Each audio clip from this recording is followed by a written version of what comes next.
Bonjour tout le monde, j'espère que vous allez bien. Aujourd'hui, aux 5 minutes essentielles, on va parler de la camomille romaine. Je sais que plusieurs d'entre vous la possèdent déjà, parce que vous êtes procuré la Bogo Box ou le Bogo avec la camomille. Et je me sentais la responsabilité de vous accompagner là-dedans parce que j'ai plusieurs amis parmi vous qui ont eu des bébés et c'est une des seules huiles qui peut être utilisée avec les nourrissons de 4 mois et plus. Peut être utilisée aussi pour les femmes enceintes à partir du 2e trimestre, à partir de 3 mois. J'ai envie de vous accompagner dans cette démarche parce qu'il y a vraiment plein de belles choses. L'huile essentielle de camomille romaine, elle est antispasmodique. Elle est antalgique, c'est-à-dire qu'elle va calmer la douleur. Elle est calmante. Elle va aider au niveau des troubles digestifs pour le système nerveux ainsi que pour la peau.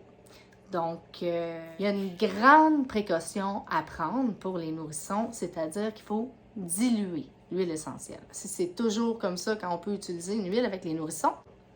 Donc, la camomille romaine, ça peut avoir l'air d'une toute petite bouteille comme ça, c'est 5 millilitres, mais on va la mettre dans un roll-on de 10 millilitres, OK?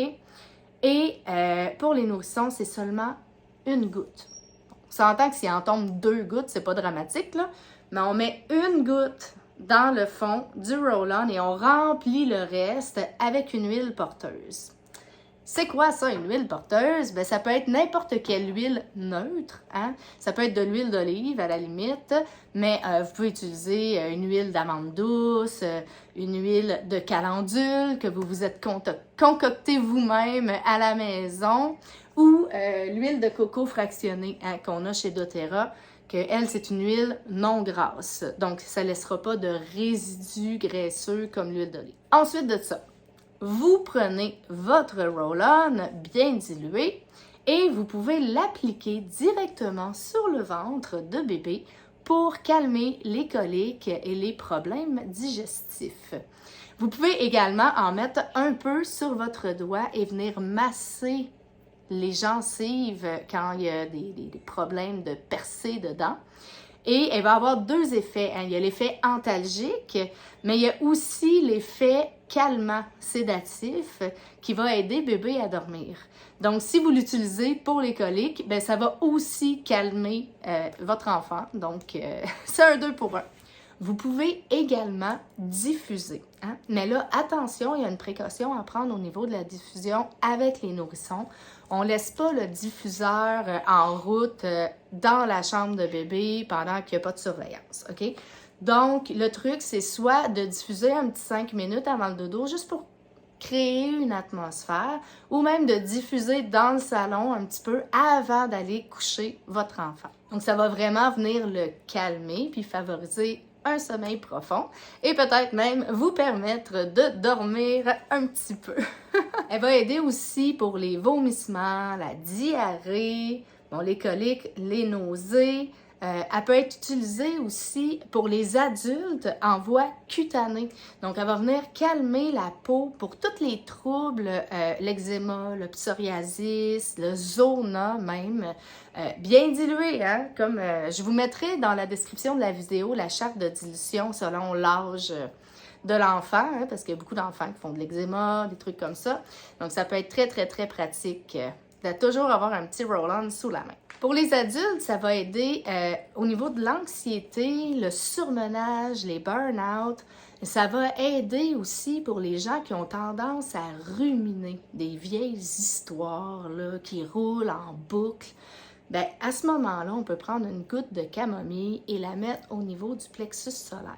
Même pour les gens qui font de l'asthme nerveux. OK? Il y a des gens qui vont avoir tendance à avoir plus de contractions, ça peut déclencher des crises d'asthme à cause de la nervosité. À ce moment-là, il y a un protocole vraiment intéressant à essayer. C'est tous les quarts d'heure. OK? À tous les quarts d'heure, on va venir mettre une goutte de camomille romaine au niveau du plexus solaire. C'est plus... le plexus solaire, là, c'est ici. OK? Donc, on va venir mettre une goutte de camomille romaine au niveau du plexus solaire à tous les quarts d'heure. Et en même temps qu'on fait ça, on va prendre une goutte de camomille romaine diluée dans une cuillère de miel et la prendre à l'interne. On fait ça pendant 1 heure et vraiment l'effet antispasmodique avec l'effet calmant, ça va venir aider à arrêter les crises. Au niveau émotionnel, la camomille romaine va venir nous aider à se recentrer sur notre véritable objectif de vie. Elle va aider à se débarrasser des activités insignifiantes qui nous font plus du bien pour vraiment se centrer sur les choses qui nous rendent heureux. Ça va venir aider aussi à apaiser les esprits qui ont une tendance à l'hyperactivité. Et selon le Modern Essential, il y a un fait historique vraiment intéressant qui expliquerait son nom. Les Romains l'utilisaient avant les batailles pour avoir l'esprit clair puis être plus brave et courageux. Ça dit ici que la camomille a été surnommée le médecin des plantes du fait de sa supposée propriété à pouvoir guérir toute plante malade placée à ses côtés. Herboriste en herbe, c'est à essayer. J'espère que ça vous a plu et on se revoit bientôt pour un autre 5 minutes essentielles. Ciao!